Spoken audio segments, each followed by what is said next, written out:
Good morning, everyone, and welcome. We're delighted today to welcome Ben Zevenbergen. I actually met Ben at a conference last winter, and he gave such a great talk. So we invited him to come here and share what he does with us. Ben is an advisor and a researcher covering the philosophy and ethics of technology development. And most recently, he was responsible innovation, ethics, and policy advisor at Google. Before that, he has really an amazing resume. He completed a postdoc at Princeton. That was in philosophy or? Philosophy and computer science. Philosophy and computer science. He earned a PhD at Oxford.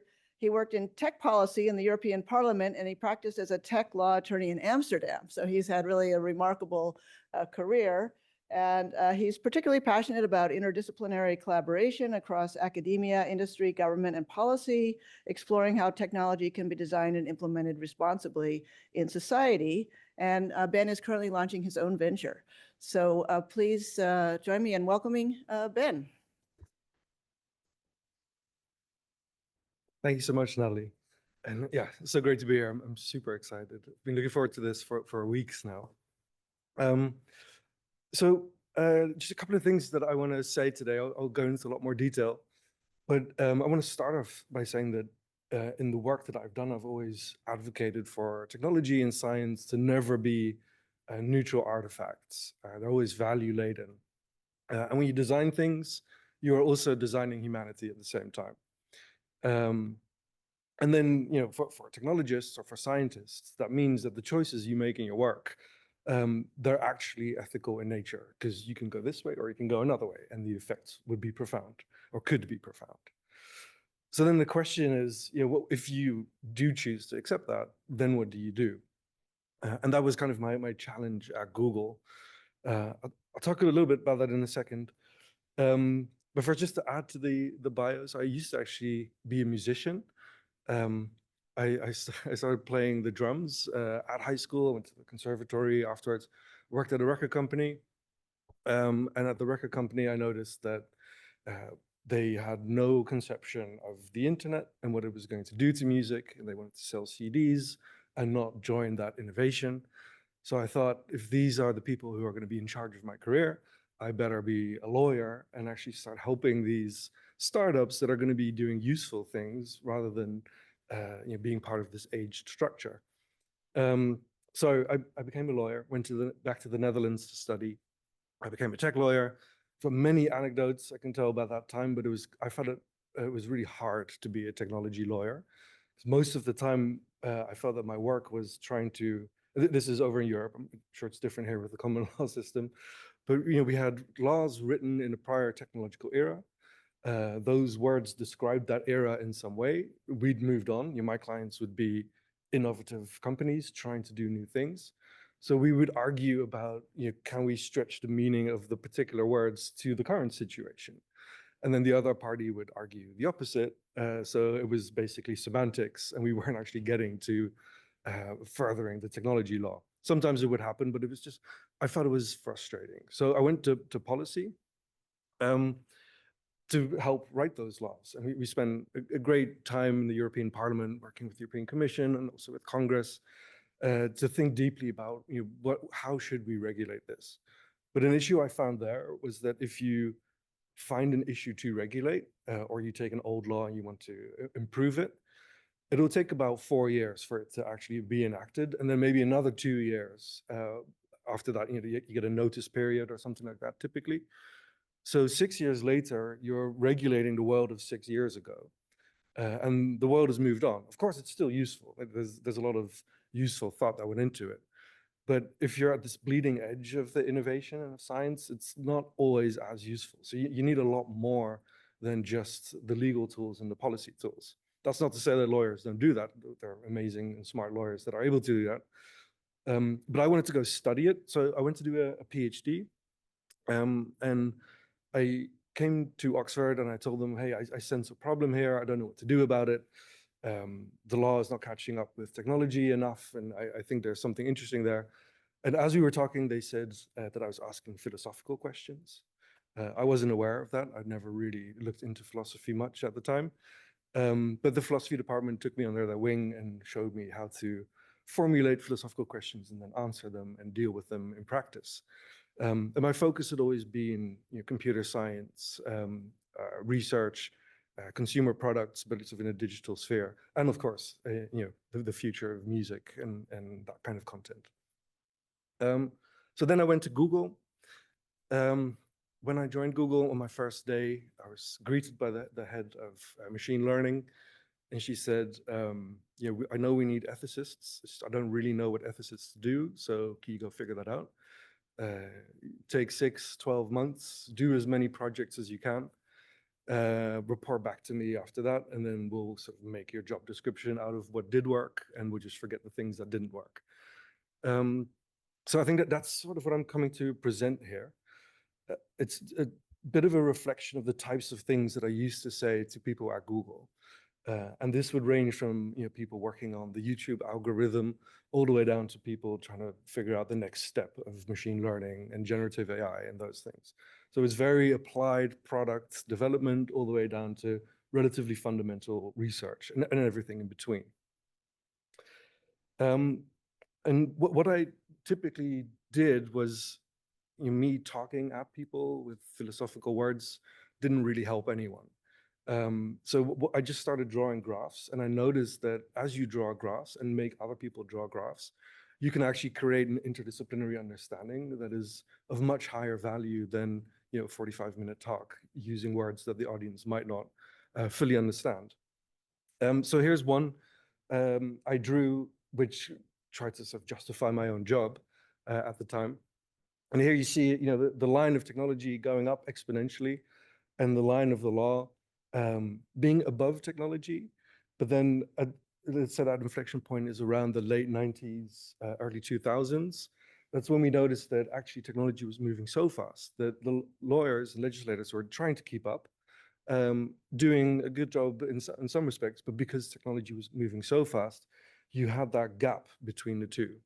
And I would always argue that, I worked with lawyers, but I did that bit working with the engineers to try and understand, what really are their intentions and what really is the context that they will be operating in, and how can we understand the needs and the interests of the stakeholders broadly conceived, and then translate that back into technology. And that's what I hope to talk about today as well. I'll be very interested to hear how relevant it is for science. I think the new venture I'm exploring at the moment is about that. It's a response to the Draghi report. I'm not sure if you've read that. It's a EU commissioned report by a former Italian politician.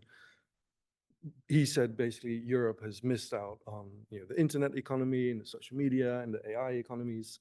But maybe our next step should be the deep tech, so the science-based business models, where companies are encouraged to advance science and build business models around them. And I think that's a particularly interesting thing to explore, being a European, being over there, and trying to see how these types of ways of thinking might be useful for that potentially new industry.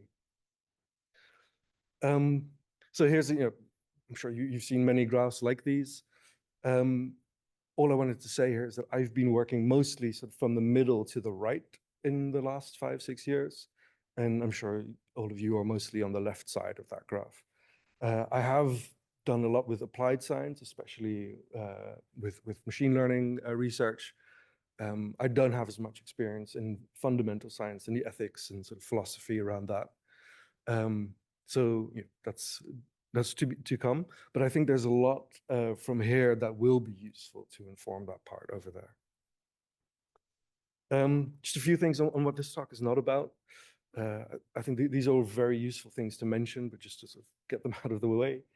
It's not about the ethics of using AI to write your papers. I'm sure you've all had similar experiences where you peer review a paper and it's quite clearly written by an LLM. You might even have questions of, how can I help you further?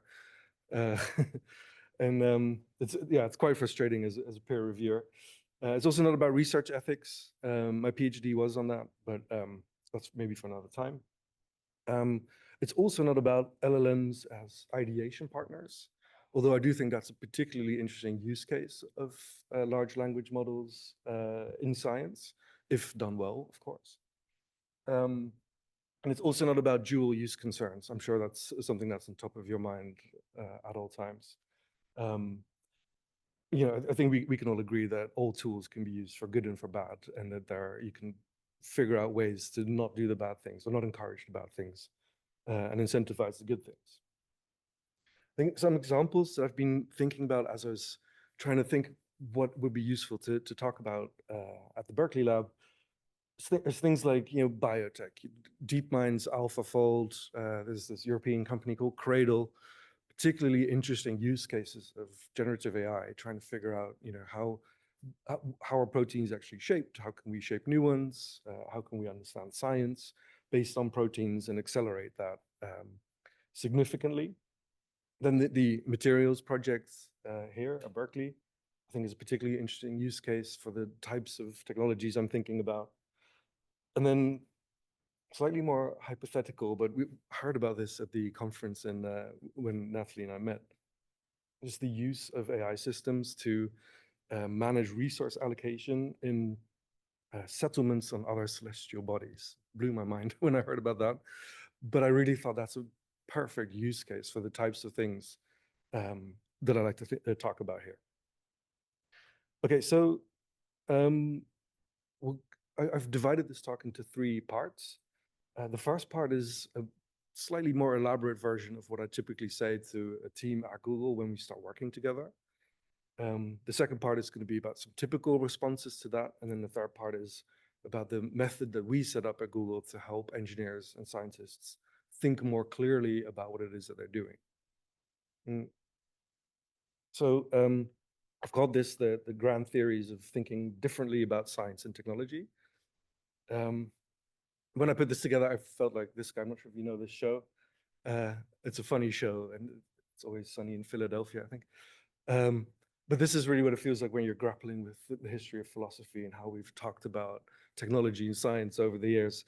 So bear with me if it doesn't make full sense. But it all comes down to this little graph. And this is a graph I'd always show to engineers and scientists. It's super simple. So there's a world at time point 1, and there's a problem in that world. And then if you don't do anything, you get to the world at time point 2, and the problem persists. That's obvious. But it's typically the problem that motivates scientists and engineers. So what then happens is they intervene and they are working to create a new world. And in that new world at time point 2, you may have addressed problem A, but in the meantime, you've also created problem B and C and all the way down the line. And I always say to the engineers that I'm actually not working on their technology. It doesn't matter too much what their technology is like when we start out working. It is that world that we're scrutinizing.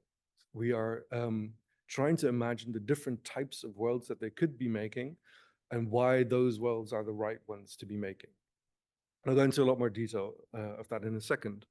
But this is always a trigger for engineers to stop thinking about their technology as an end, so something to work on and then launch and move on to the next thing. But it's a trigger to think of their technology as a means to an end. And the end is you're actually having a huge impact on the world at various scales. So let's think about that and then reason backwards to what we ought to be doing today to create the world that we want to create. Okay, so I'll just, as a philosopher, you need an argument, of course. And this is sort of the basic structure of it. So first of all, my first premise is that humans are technological beings. Since the moment that we started building axes, we shaped technologies, and in turn, they shaped us in our societies. The technologies we build inscribe the intentions and values of their creators.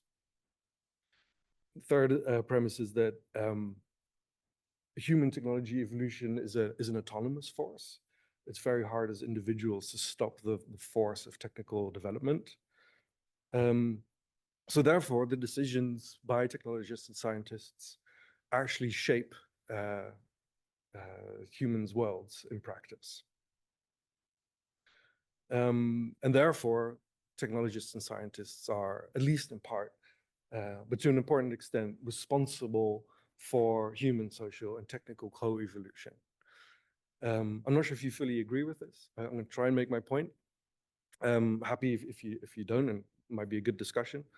But I think this is an important point for these people who are building consumer technologies at Google scale, to really take on board that you're not just building a cool new technology, you're really reshaping how people relate to each other, to information, how they shape beliefs about the world, or how they don't shape beliefs about the world. Okay, so and what you see here is, I'll go through some theories, and these are images that they're not direct copies, but they're the types of images we'd used to make with engineers at Google. So we'd go through a particular theory and we'd ask them to draw it out. And these are the types of things that they would have drawn. I don't have access to the originals, so I tried to recreate them as best I could. But it's a really interesting way of interdisciplinary dialogue to ask someone not to repeat what you said, but to make a graph or diagram drawing, and then to discuss the merits of each. Okay, so Bernard Stiegler said that the thing I mentioned earlier, humans and technology always shape each other. And Donna Haraway, I think she was actually a Berkeley philosopher, if I'm not mistaken. But she went a step further and she said that it's the cyborgs, it's the human who's onboarded technology onto their being, is actually a better analytical lens for social and political and bodily realities, better than just thinking of humans as humans by themselves. So if you want to create these analyses from the humanities, you really ought to think of humans as being a technical being. Now, technology shape beliefs and practice relationships. Don Eide wrote in the late 70s that humans will always use technologies to engage with their environment. And then Peter Paul Verbeek later said that technologies are actually proactive mediators of the, humans and their world. So it's really interesting to think that these technologies don't just have a particular function; they actually define the way that we engage with our world. So creators inscribe values into their technologies. Langdon Winner wrote 2 particularly interesting papers. Are you familiar with these types of authors? See a few nods. Okay. So Langdon Winner asked the question, and then in a long paper basically answered yes, but do artifacts have politics? He gave a range of examples of how artifacts can be used in the world for very political ends. And if you think about it, many of the technologies we have in our hands also have some sort of politics. Later, he wrote a paper, Technologies as Forms of Life, where he warned that actually we are sleepwalking through the process of reconstituting the conditions of human existence. We might go to vote every 4 years or every 2 years, whatever it might be, wherever you are. But you're not voting on what the new iPhone should look like or what the new particle accelerator should be doing. You're voting on social policies. And the technical world it has politics, but it's allowed to evolve in its own way. Of course, there are market forces and things like that, but still the control that individuals have and groups of society have over the trajectory of technology and science is something that we're not fully aware of and are just accepting. That's not to say that it's a bad thing, but it's good to realize. Other writers would then talk about that there's some unintended conformity to the logic of technology and science. Andrew Feenberg argued that there's a particular technical code inscribed, obviously in technologies, but also in the sciences that underpin those technologies. And those codes might be speed and efficiency and scalability of systems. And then others, and Feenberg would then say that users are actually asked to conform to that. If you want to participate in this fast-moving technical and scientific world, as humans, you have to adapt to the demands of the systems, the logic of those systems. Others then argued further that it's starting to replace and change our reasoning. So we might have our own preferences and interests, but actually if you're engaging in this fast-moving world, this Frankfurt School, the set of German philosophers and sociologists, they called it that where humans are developing this instrumental reason and this technological reality. Obviously, when everything's mediated by technology, that's a consequence of that.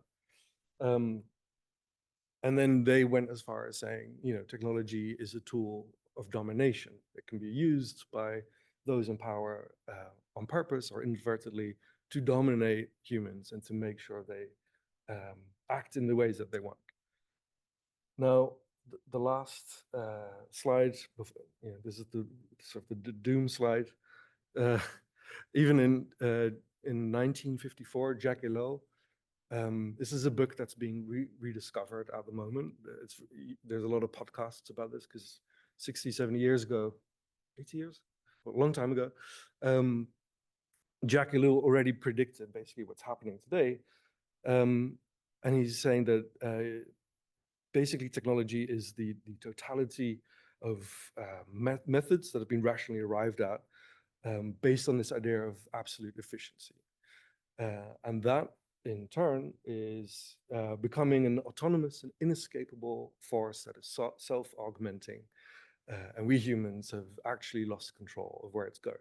If I just drove through San Francisco on the way here, all the billboards are about AI taking over your workforce. And so I think that's exactly what Jacques Ellul was saying in the 1950s, that the way we're going, it's got its own logic, its own path, it's inescapable, and we are subjected to it.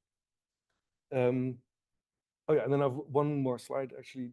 Heidegger in the same year, controversial figure, but wrote some interesting philosophy.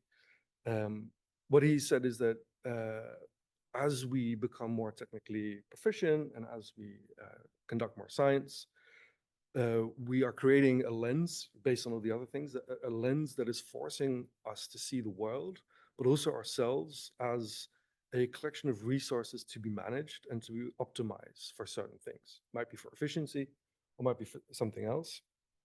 And what he then says, and I think this is the important pivot back to ethics, is that the essence of technology is nothing technological. And what he means by that is that the force that technology has on humans and on societies and on the way we reason and think and act is not actually about the mechanisms of the technology. It's about the impact that it has on everyone. So if you want to study a technology, you have to study the impact and not the mechanism of the technology. So this was me putting all the strands together. I hope it made some sense, this argument. And yeah, and the very sort of basics of it, and this is what I would typically drive home to Google engineers, is that the tech that you're developing actually reflects your intentions, the problems you choose to solve, the ones you don't choose to solve, the ones you think are worthy of solving by technological means, ought they be solved by technological means. Those are all intentions, and there's a lot more.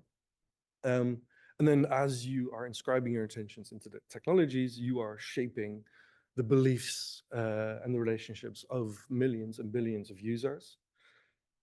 So you are changing the world with your intentions. So let's criticize those, or let's examine them critically, and not just look at, is the technology fair or not, kind of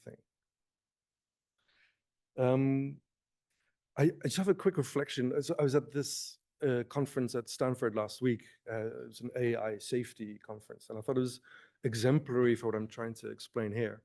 Great conference, wonderful engineers and people from inside and outside the university coming together to talk about this idea of safety in AI.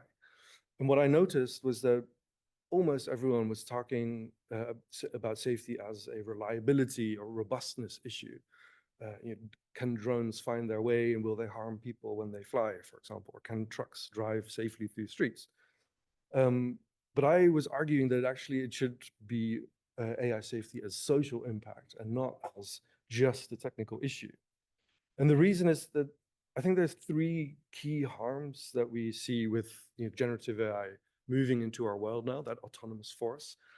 And we have a loss of a shared reality. People can start creating their own realities. We can really easily create mis and disinformation and spread it very quickly and make it believable. We can even adapt it to these inferred social demographics of the people that read certain things. So we are in the process of losing that shared reality. Also, by using AI tools increasingly, people have noticed a cognitive decay that's starting to happen. People are exercising their memory less, their critical reasoning skills. And if you take that from an individual to a social plane, then we'll have society-wide cognitive decay, which is likely a huge issue. And then, of course, just job loss.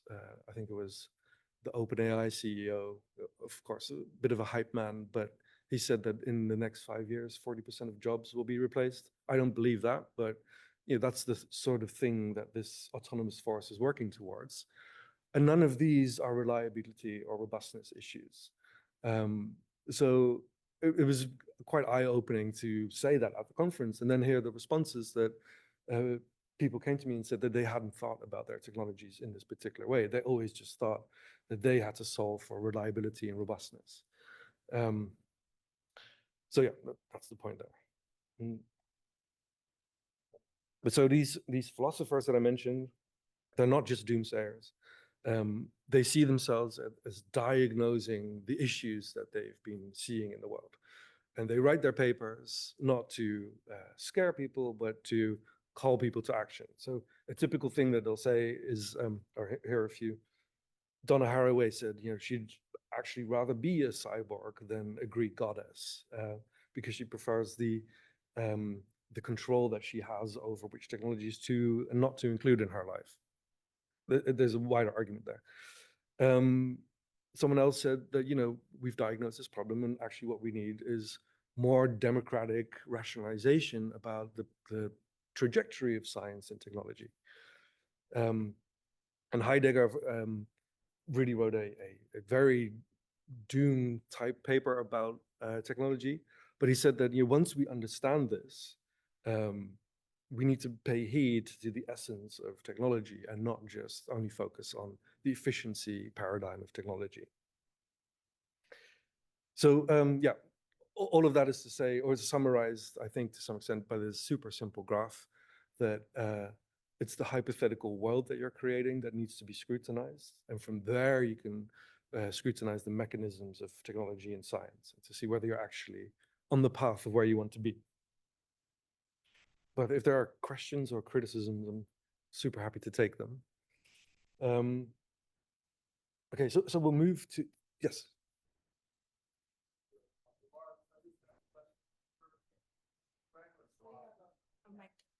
So people online can hear. Really?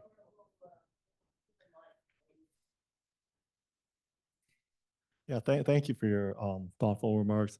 Just had a question on your starting point, which is that man and women, people are technological beings. I'm just wondering, that seems to be a very narrow starting point. If you started with a different starting point or hypothesis such as man is all men or women are philosophers, or all people are social beings, would you come to the same conclusions? Or I'm just curious why start where you started. Thank you. Yeah, I think the argument is that humans are indeed social beings, but that the sociality is being mediated by technologies. If that weren't the case, we probably wouldn't be in a building like this with clothes and laptops and screens. So the way we conduct our social life is determined by technology to a large extent. Of course, there's that feedback loop that we then determine the way that technology ought to develop and which technologies we do and don't use. But it goes down that one step below and says, sociality is actually a product of technology. Maybe we can talk about it afterwards. But so I just want to move into this the sort of theories about controlling technology. And David Collingridge in the 80s actually wrote the dilemma very nicely. I won't read out the full thing, but what he says is that I think this bottom part's the important part. So when change is easy, So when a technology is being developed, you haven't launched it yet, the need for changes to that cannot be foreseen easily. But when the need for change is apparent, so when people are actually using your technologies or they're dominated, according to some of those theories, change may have become expensive, difficult, and time-consuming. Of course, in 2025, that might be somewhat different because a lot of the technologies we have today are on cloud servers where it's easier to change them. But still, this dilemma holds true also for the work that I was doing at Google, that you wanted to be there as early as possible and you wanted to do the hard work of trying to understand what is this technology going to do with the world and is that what we want it to do? You'd never be right, of course. You're always surprised about how people do and don't use certain technologies. But it was a best effort thing, and we had a lot of people working on this. And I'll show you how we did that in a moment. Okay, so some typical responses. I'll keep this part very short. If you're thinking about ethical considerations, about how to build technologies, there are two ways I think that you can go about it. You can say top down, the directors or the CEO or whoever it might be, might say, these are the contours within which we are operating. And then there's this bottom up idea, which is shaping the culture of those who are building the technologies. Going to the top one first. So you've got these principled approaches. There are many websites that collect AI principles and policy documents and whatnot. I think this is UNESCO. Here's the OECD. Wonderful websites. It shows you how people around the world are trying to implement these top-down communications, really sort of creating a bottom line of what is acceptable behavior, and hoping that people will adhere to that. Typically, you will then have review committees that people build something for a while and then pre-launch or pre-funding in the scientific realm. It'll be checked whether indeed you are living up to those principles, yes or no. In Canada, you've got this initiative. Do you know what they're doing here, any chance? They're showing rings. So this is, if you graduate as an engineer in Canada, I understand, you get a ring, and it used to be that the metal from that ring was from a bridge that collapsed due to engineering laziness, I guess you could call it, where they didn't live up to their own codes of conduct. So it's a reminder, and it's on the pinky, that whenever you're writing on a desk, you hear the thing as a reminder of like, you have a social duty. But still, these are codes of conduct and review committees pre-launch, and they hope that people adhere to certain rules.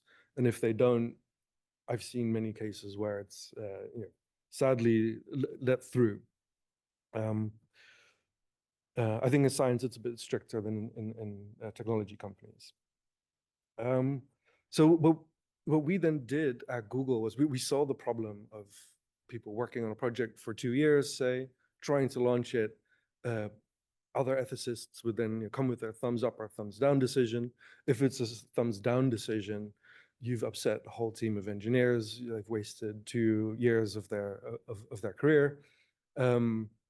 So it doesn't yield the best engineering ethics collaboration over time.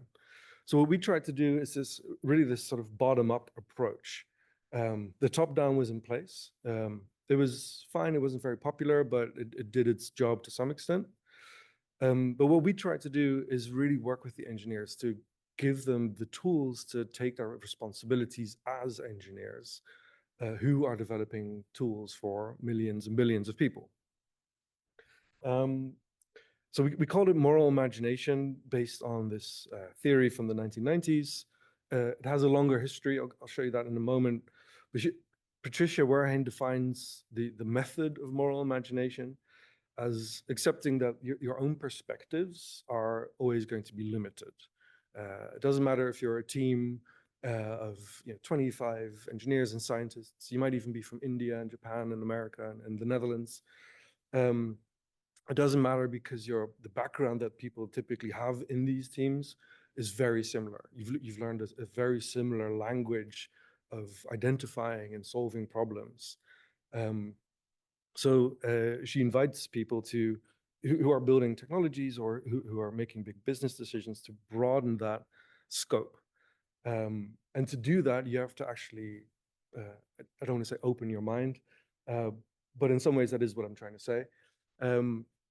So as a group, you have to be able to imagine different alternatives to the thing that you're trying to do.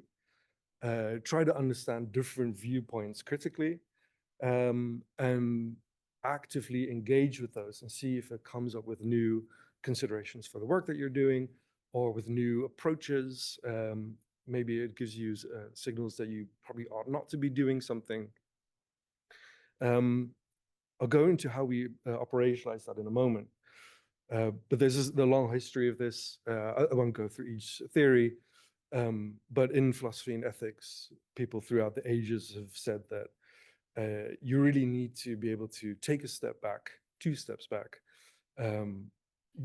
lose your identity, lose your ego, take an as objective position as possible, and evaluate the choices that you're making. Of course, we all know that's impossible as humans. We're all subjective in how we experience the world, but there are steps that you can take to do that. Particularly interesting here is John Dewey's in 1934. He described ethics as an art form and not a science. So he's saying that 1 + 1 doesn't equal 2 in ethics. It's not something that you can calculate. There's not a top 3 things you ought to do and then you're ethical. He says it's a dramatic rehearsal of trying to understand how people would object to the thing that you're trying to, or that you're proposing, and then responding to that and seeing whether your own position holds. I'll skip that one. So ethics has been defined in this particularly interesting way by Peter Singer. He says that the notion of living according to ethical standards is tied up with the notion of defending the way one is living, giving reason for it, and justifying it. You can replace that with the notion of building technologies in an ethical way or conducting science in an ethical way is tied up with the notion of defending one is conducting the science, setting up the experiments, giving reason for it and justifying it. And that goes back to understanding or being able to incorporate objections and different worldviews into your setup and describing why the way that you are developing a technology is the right way to go about it. So it's giving that sort of transparency of the world that you're trying to create with the technology, and not just saying, well, this is a cool tech and therefore we're launching it, which you see quite often on billboards in San Francisco. And this quote you've probably heard of, Socrates, Plato saying that the unexamined life is not worth living. I once said at Google that the unexamined technology is not worth building, and that really resonated in some funny way. So I'm curious if this sentence would resonate with you, that the unexamined scientific research is not worth pursuing. And by that, I mean, not just, is it scientifically excellent, but what is actually going to be the first, second, and third order downstream consequences of developing this particular set of knowledge. I'm curious. So we've been contributing to this literature on moral imagination. There are 2 papers that we wrote. There are 2 more in the pipeline at the moment. Happy to share those if you're interested. And what we try to do is make people think far more critically about applying ethics to their work. So we typically would start with the thing we did at the beginning, making sure that people see technology as socio-technical and not just as a technology. Again, that quote, technology is nothing technological. Doing deep dives into stakeholder needs and interests and really informing the way that product and research teams at Google would engage with the people whose lives that they're affecting. And I think that, I wonder how you would do that in science, but I think there might be ways to do that too. And then giving people the tools to really critically evaluate design options. Most of the time, those evaluations would be, again, on things like efficiency or, does user uptake go up kind of figures. And we said that's simply not enough. And we had a lot of teams that started adopting their own developed, more ethically informed evaluations for which option they should take. Okay, so I'll go through how we'd set up these workshops. These are typically week-long engagements where we'd have about 8 to 12 hours of touch points with the teams. And we take them from knowing basically nothing about ethics to being able to talk about their technology and the various options that they have in ethically informed ways. They didn't come out as philosophers at the end, but at least we created a culture within the team that allowed someone to raise an objection to what's happening, give reasons for it, try to defend it, and then the team would see whether that's a justifiable objection or whether actually they were on the right path or there might be another point of view. So you start these engagements about 2.5, 3 hours of just talking about the ethical awareness of the team. And we did that usually in sneaky ways. We'd ask them, why are you on this particular team? Why are you not on the YouTube team? Why are you not working in the Berkeley lab? Or why are you not, a singer-songwriter or whatever? Why are you choosing to do this? So the team would then formulate their answers. And as they're explaining what motivates them to work on this thing, the facilitators take a lot of notes on basically what's being said and trying to parse out the ethically relevant points that are being made. And we have a few more questions like that. By the end of about an hour and a half of a discussion like that, we teach them a little bit about what ethical values are, and then we reveal the things that they've said. And we ask them to label the ethical values and everything. And it's fascinating because there's a huge sheet with lots and lots of words, their own words. And when they start labeling, typically there'll be about 40, 50, sometimes even 60 different ethical values that the team themselves are discovering is motivating their own work. And then we do this negotiation of trying to find what are the top 4 or 5 values that really ought to guide this work. Again, be 45 minutes, an hour-long discussion of trying to create the ethical lens of what actually matters most. When we make decisions in future, what are the values that ought to govern our decisions? And this is still sort of very much at the beginning, but just making people grapple with that and taking them out of that logic of efficiency and scalability and into the socio-technical logic of what they're doing. Often, these are the types of graphs we would give them. We have several other graphs, but we'd ask them to first define, here, for example, we have privacy, really find a definition of the ethical value of privacy and then make it relevant in the context of your own work. So people would go to Wikipedia or some philosophy encyclopedia or whatever it might be, find those definitions, grapple with them, and then discuss them. And in those discussions, we draw graphs like these and show that people actually have very different conceptions of the lovely words that they're using. A team might say that privacy is really important, but person number 1 might see it as the right to control your information, whereas person number 2 doesn't see it as control, but more as the right to be left alone from interference of others. And then number 3 might say that the reason we have privacy is because it's a social good, it allows society to function, whereas number 2 would say like, oh no, actually it's an individual right, and the social nature of it actually doesn't matter too much. We could talk about privacy forever, but the issue here is that but by drawing a graph like this, you support the conversation. So this is not a scientific representation of the value of privacy, but people are able to point at where they are on the spectrum and how they actually understand it. Are those emergent, the polls? Yes, yes. You're not No. Oh, whether the polls are emergent from the workshop, right? And the answer is yes. So we, as we are going through definitions and interpretations of those definitions, you start to see those polls typically emerge. Sometimes it's a bit harder than other times, but it's a useful exercise to understand.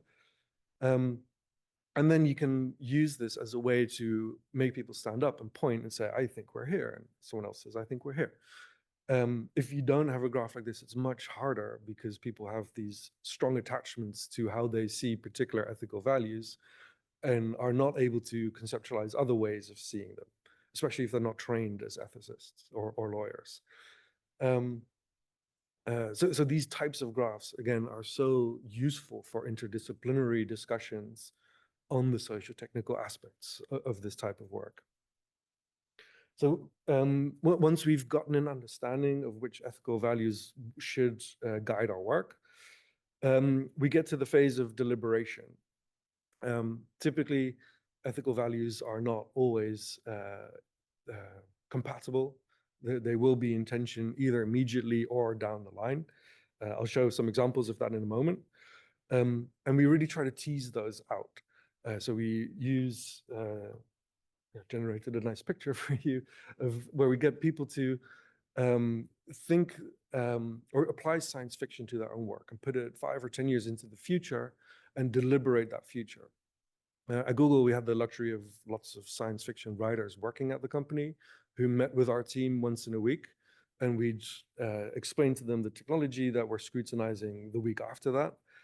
And they would then help us come up with a scenario that places it in the future and just puts in these little ethics Easter eggs nuggets all across the scenarios, so that then the team would be taken out of their day-to-day reality, get to imagine some hypothetical future world of where something like their technology is launched, and then role play that in certain prescribed roles. And we typically have people take on roles that they're least comfortable with, so that they're not just saying the things that they would be saying anyway, but that they really need to grapple with creating arguments and coming up with interpretations and reasons for certain ethical values. And that would then typically, again, this would take an hour or so to understand the scenario, prepare your positions, and do that discussion. And at the end of the discussion, you reflect on the discussion that was had, and you tease out all the ethical tensions that were apparent. So if you start with a set of 4 or 5 ethical values that guide the thing, you probably end up with about 20 tensions between those values that might manifest in different ways. So here's one way that we would talk about this. This is actually an example of a retrospective we did. I'm not sure if you remember when Google launched a text-to-image product. Of course, people start to try and break it in the public. And someone typed in the very simple words, "Show me a picture of the founding fathers of the United States." And out came a picture of a diverse group of people. I think it was men, but of different skin colors, but it could have also been women. I can't quite remember. Which is, it's interesting that it's done that way. There's some underlying ethical considerations of we want diversity in our representations. But if you're creating historically relevant pictures, that might not actually be what you want to do. You are probably rewriting history in that way. What it turned out was that pre-launch, someone had amped up the diversity parameter in the generations things after the reviews had been done. So that's quite interesting that that happened. But so they were basically arguing about position one, that diversity is what matters. Of course, they didn't think about historical accuracy at the time, but because that decision was made, historical accuracy was deemed as irrelevant. So the reaction was strong, and people said, well, actually, when we're talking about historical accuracy, diversity doesn't matter, shouldn't matter. Now it's, we're not actually creating photographs of what happened in the 15, 16, 1700s. They are generated AI images, and there's text around those tools saying, this is for entertainment purposes and things like that. So I'm not sure exactly where we concluded. I think it was around 3. But the point is, again, not that this is a graph based on data, but the point is that you can point at different quadrants and say, what does it mean to be here? How would we how would we define diversity if we are at that position 3? So we're not going for the absolute value. We're not going to neglect it completely. What does it mean if we're in the middle? And we give a little bit more importance to historical accuracy once we identify that there's an historically relevant query being done. And the interesting thing about graphs like these, again, like the previous one, is it allows that conversation to happen. And it allows people to point at something and say, I think if we're here, then this would be the definition. And then technically it would mean this and this and this.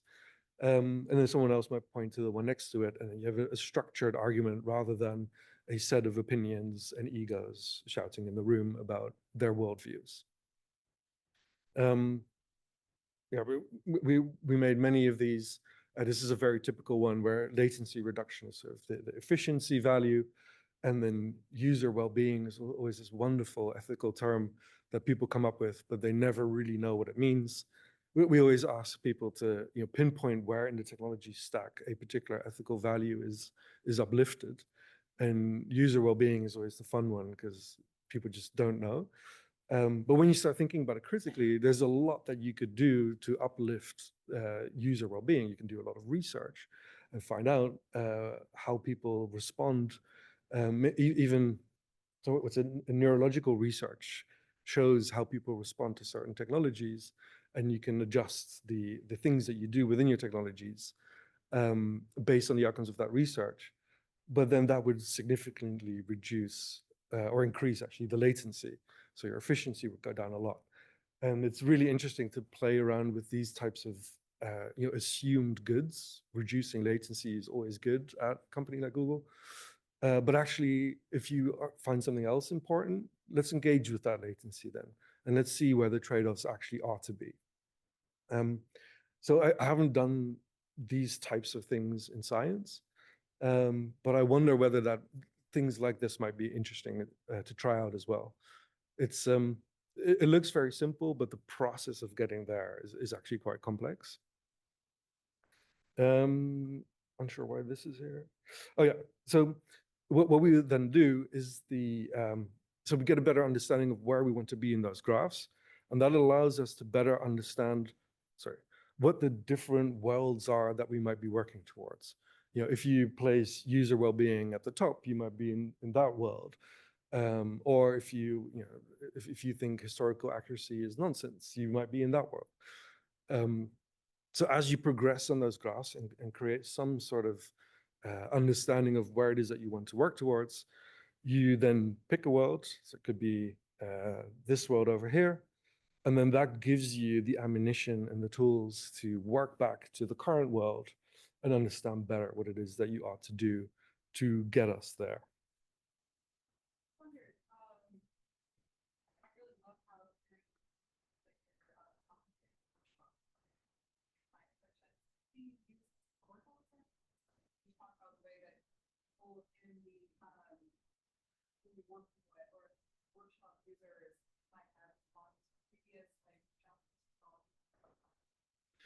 Absolutely, absolutely, yeah. Oh yeah. So in the workshops, do we use historical examples of how engineers and scientists have responded to technological change in their lifetimes? That's the question, yeah.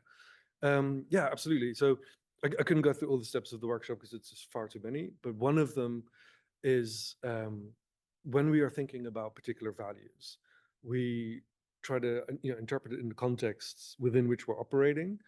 And then we also try to understand how is this different from other technologies that we've seen in the last few years or decades. So a good example might be, how we're adding cameras to glasses right now, and you can walk around and film everything basically, and everyone.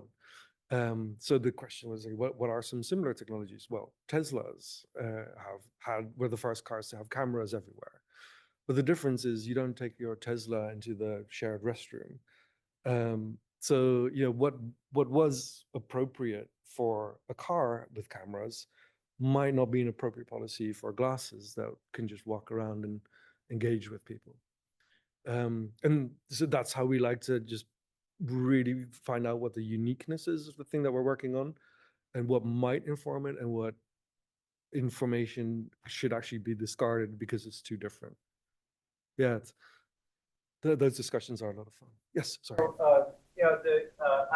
To go back to your thing about how to infuse engineering with ethics, I mean, just step back to that.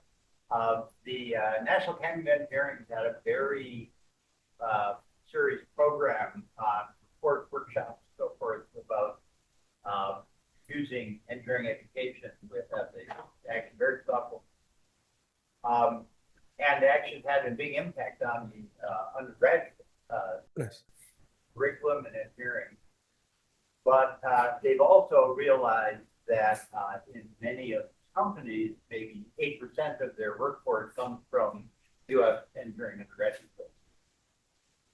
And so it actually has very little impact on the, and we've run into a similar thing in graduate programs in science, where, of course, there has been quite an effort on for research integrity in science and undergraduate programs and so forth as well. But then graduate programs, a very small fraction of the graduate students come from undergraduate programs. So you have, so the fact is that we're in a situation where, which is what you're talking about, where the only point where these people come into the U.S. program of science and technology is at a company. Well, it's made from visa. Yep. And so that responsibility comes hitting at that point, which is really difficult to actually addressing undergraduate schools. And so it's actually, I think that's something that certainly the engineering community, thoughtful engineering community, the teams of engineering have been wrestling with that problem. Yeah, absolutely. So the reason I did my postdoc at Princeton, and the reason was because the head of engineering department and the head of philosophy decided to take this task seriously. And I happened to be walking around at the time, and I spoke to someone who knew someone, and I was put forward as the person to lead that effort, at least the exploratory part of the getting philosophy into engineering education. Now it's being headed by Stephen Keltz, a colleague of mine, and he's taking it to new levels, and it's really great to see. Yeah, and part of the reason I was at Stanford last week was also these types of discussions where the engineering school is really trying to figure out how to make this not just a, here's an overview of ethics, now good luck, but more of a how can we make ethics actually tangible and part of the role description of engineers? So it's an ongoing challenge, but yeah, it's great to see. And I think the US is much further in this than Europe is, sadly. I'll just do one last thing. So what typically happens is at the end of this, we come up with a set of responsibility objectives. They might go into product requirement documents and shape the way technology is built. They will shape user experience, research, questions, and surveys so that they are actually more ethically informed about the ethical preferences of users. Evaluation criteria of a technology, after it's launched or before it's launched, what metrics do we use to evaluate a technology? Is it just latency and efficiency, or is it something else? We contribute to clear communication internally. My favorite ones were when teams asked for ammunition to say no, to not do a certain thing.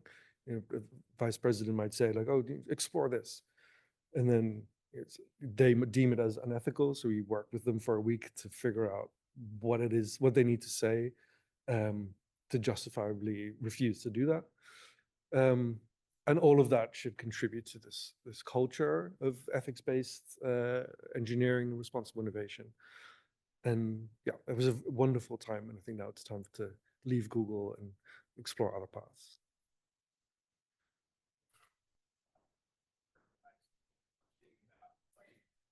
Microphone. To mirror Mike's question about bringing civic engagement into companies, Yes. You sort of model Google as like this idealized city state. You have 80,000 employees or something, and they're all learning ethics and thinking about the moral implications of their work. And Mike was talking about how you bring civic engagement in undergraduate universities might not actually touch the people who are working in the company, but maybe what about, is there a way to bring civic engagement to people before they reach undergraduate education? There's only 1% of people in the world to get an undergraduate education. And why has that gone away, say, in this country? Yeah, that's a very good question. I actually don't know how to answer it.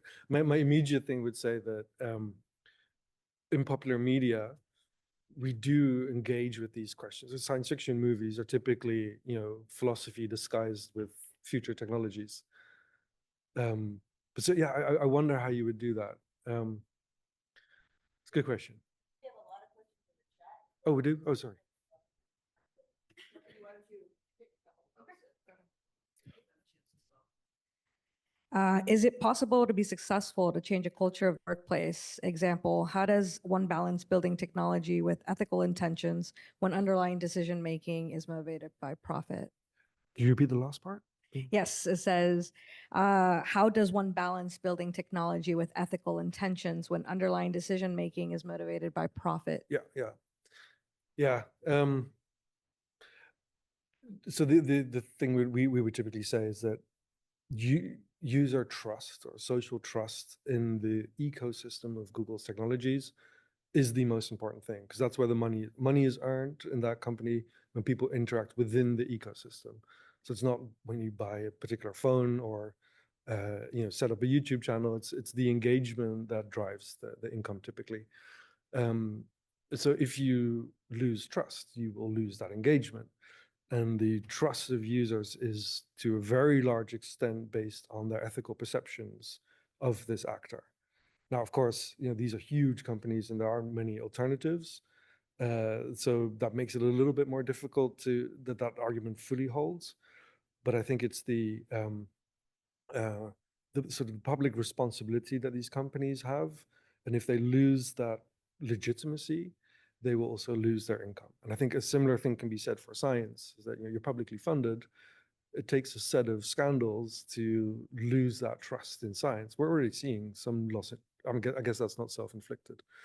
But throughout the decades, there have been many scandals in science where the response was sort of top-down research ethics laws.